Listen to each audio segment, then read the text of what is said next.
Good morning, beautiful Miss Aurora Snow. Welcome to Between the Cleats with me, Courtney Combs and Tio on the Demon Seed Radio Network. How are you, beautiful? Thanks. I'm doing well. How are you? I'm fabulous, thank you. Tio! Hello! Welcome to the show! Thanks.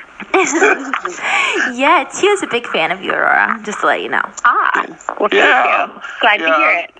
Yeah. Okay, I was just reading I was telling Cece that you spoke at a University of Southern California class recently. Is that right? Yeah. Yes, I did. It was my, I think, second year back there, actually. Wow. So, yeah, I actually got to speak twice. I spoke in a law class about the regulation of vice, and then also spoke in a larger auditorium on a panel.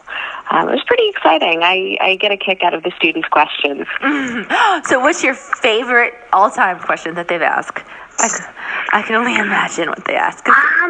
So it's interesting, though, because it's never quite the same. They're all so different, and it's the types of questions that they're asking are really focused on regulations, legal aspects, balances of power within the industry, and occasionally, how testing works and things like that.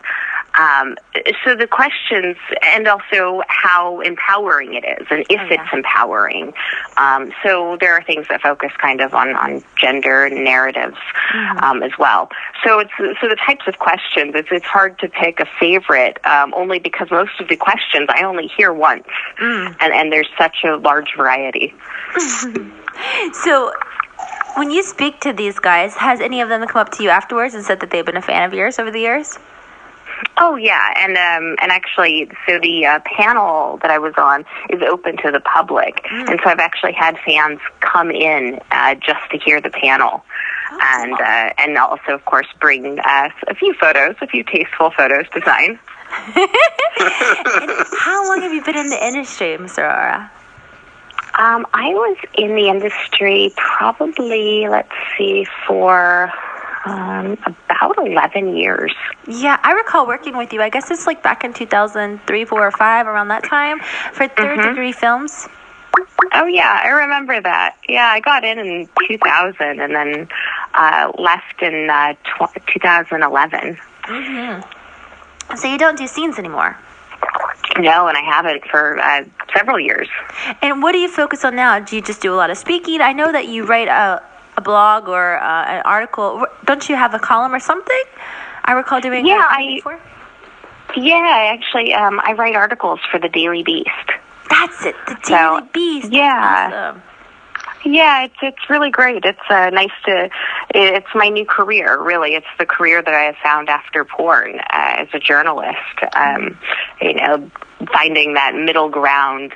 I'm not anti-porn. I'm not pro-porn. I think that there's good and bad in it, like with most things. And so that's how I try to write. Have you written anything about how the industry has evolved over the last decade?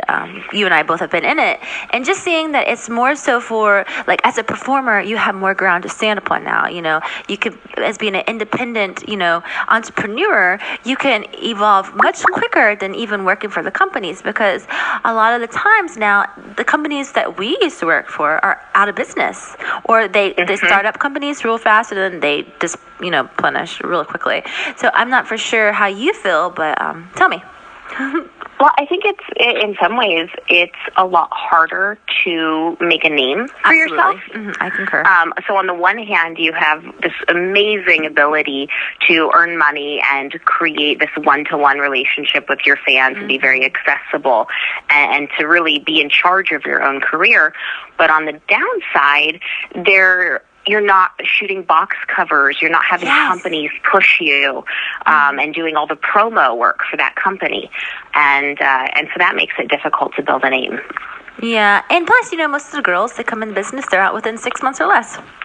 It's a very, very short lifespan. Yeah, it really is. But I think in some ways it might have always been that way. And I can't tell if it's gotten worse or if that's just the way it always was. Unless if you started off slow. But like for me, for example, I started off, I did anal my second scene, and I went straight to hardcore gonzo films, and I loved it, and I still love it. I just don't perform as much anymore. I mostly work for myself, my site and everything. However, the girls that get in nowadays, even if they take their time before they do their first A or their first DP or their first interracial or whatever it may be, it just seems like they're in and out so quickly, and then you don't even there's no way they can build themselves up, and so it's so difficult. It is. But on the other hand, now you see this new thing happening where girls are gaining a fan base through their webcamming. So they start webcamming and then get into the business. I guess webcamming is technically still the adult business, but they go from webcamming to then doing actual scenes with other companies. And so that's been a new thing I've been noticing. Mm-hmm. Yeah, as a matter of fact, I know a girl here locally in Florida. I reside in Florida now, by the way. That's what she did, and she loves it. So what are your future endeavors? Because you're so interesting. You're a bit eclectic to me. So you know what I'm saying. So what do you have in store for us, Miss Aurora?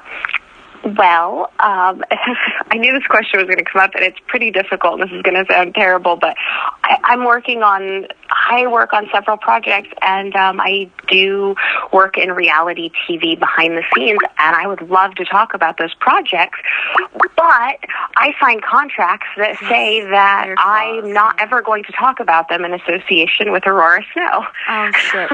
Well, that's okay, but you have other things going on that, I do, yeah. Cool. I work on some other things that are pretty exciting, and I wish that I could share them. And it keeps me pretty busy. And so unfortunately, this is things I can't talk about. But, which sounds like super secret, and it's not. It's just, contracts. But the other things I can talk about is I continue to write for the Daily Beast, which I really love. I love this newfound career as a journalist, and I really enjoy getting to explore the industry from this other perspective as a non-performer who's looking at it, but with that knowledge. I know what it's like to be on set. I know about the culture, and I think that's really difficult for outsiders to understand, the culture, the on-set culture. And it's a culture. Yeah, that's for sure. The lifestyle is insane.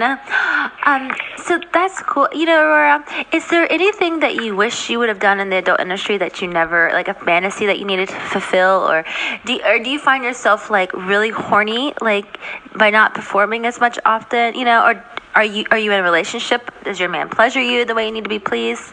For Aurora's personality? I do miss filming. I miss filming. I miss being on camera. I really loved doing those types of things. And I love being very sexual on camera. So I absolutely miss that aspect of it. The dark side of you, because you're very naughty. Yeah.